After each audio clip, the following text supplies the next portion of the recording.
forehead comes together in an upside down horseshoe, that's the grief muscle. He's not sure. Right there it is, right there. Jeez. Perfect. Perfect. So when you say grief muscle, what are you saying that he's saying to himself right now? he's worried. He's a little panicked. And he doesn't know what's going to happen next. This is Vance, where you say he does come across as confident here. Yes. Does that mean he's more believing what he's saying? Oh yes, this is someone who is a true believer, who believes in what he's saying, being completely honest with what he's saying, nothing to hide at all. Right. So, and what are we looking for? So what we're going to look for, we'll look for the head tilt as this section right in here of his head. We'll look at that and we'll say, okay, well, what's happening?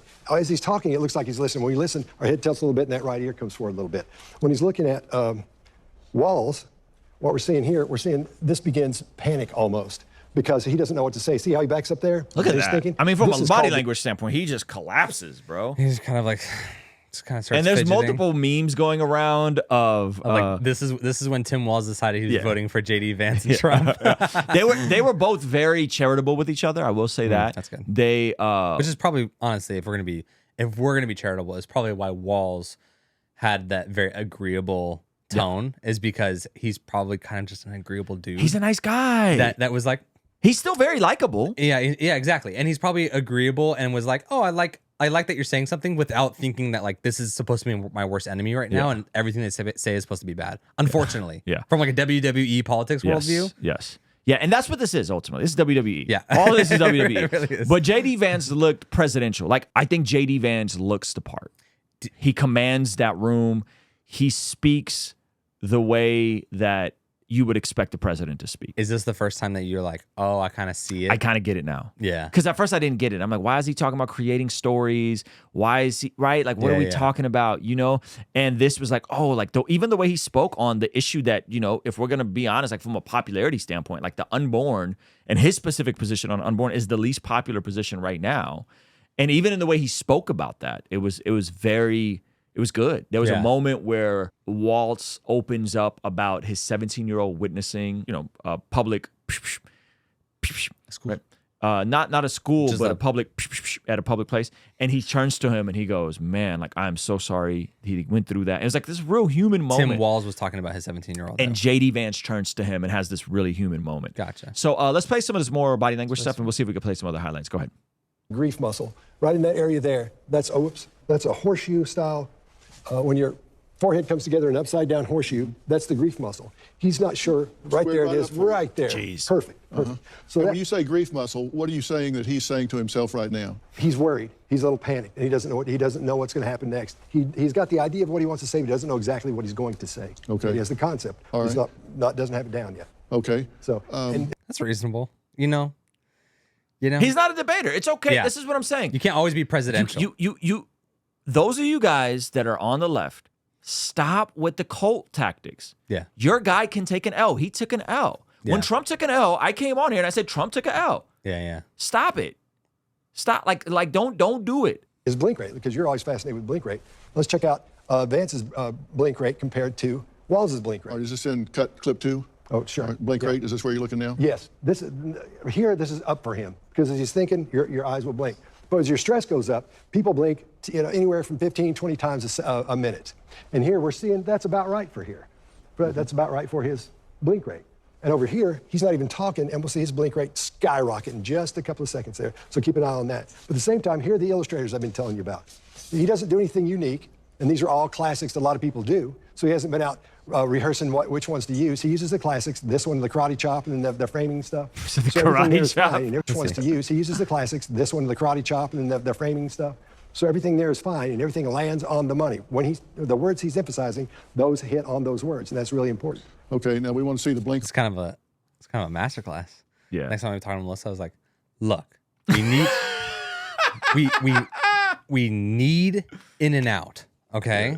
And we can put off cooking for 1 more day, 2 more days even. But right now I need a milkshake.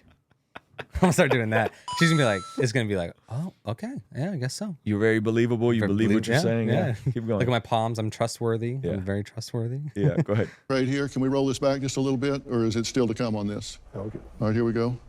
All right, so when you see a high blink rate, it means somebody's under a lot of stress. Right, a lot of stress. Unless unless they're fearful, where we see some of that as well. His eyes are wide, and notice how slow his eyes blink. right there, because we call that shutter speed. You're hearing something or seeing something that you don't agree with or don't want to hear or see. We call it eye blocking as well. But that's what we're seeing when his eyes blink really, really slowly. So this is fear here. It must be in another clip I'm talking about where his speed up. Yeah, well, no, I see the fear that you're talking about here. The grief muscle, the whole. Yeah, people think when they're lying, they won't look at you in the eye. Sometimes they just stare at you like a dead trout. So they're afraid to look away. Let's talk about the next one.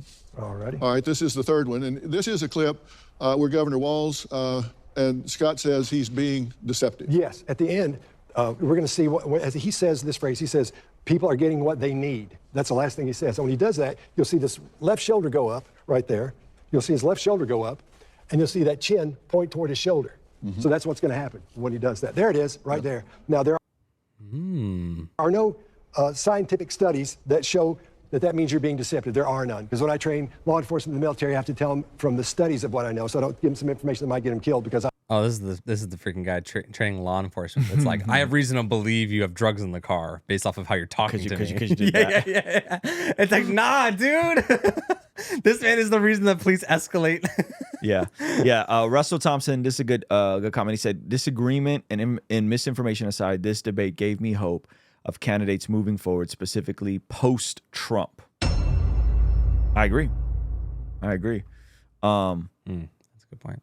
And you know what? Here's the thing. I don't think this is, Yolanda said this isn't going to change her mind. I don't think this is going to change anybody's mind. We did change someone's mind.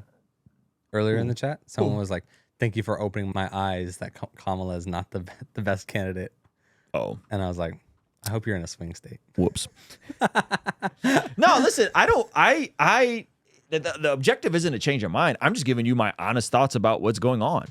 If it was up to me, I would just take a month-long political nap and wake up when this whole thing is over, right? Because I hold to the Dave Ramsey position of like, what is happening in your house and who's leading your house and how you're governing your house is way more directly correlated to your success and your flourishing than who's in the White House. So I think we're fine either way, right? Some of you guys think that whoever wins is going to be a catastrophic. It's going to be as he said on the Dave Ramsey show, Trump, it's going to be a 1920 level Depression era if Kamala gets elected again. Nonsense. See what I just did there, though?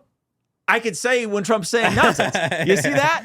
So if you can't do that, you might need to check your heart and check your perspective. You might be so driven by your rage against a guy and against a party that you don't have the objective reality to examine your thinking around this stuff. Stop trying to manipulate me with your hand motions. Thank you so much for checking out the video. Comment down below and let me know what you think. And be sure to check out this video that YouTube is recommending just for you. Let me know if they nailed it. All right? I'll see you over there. Peace.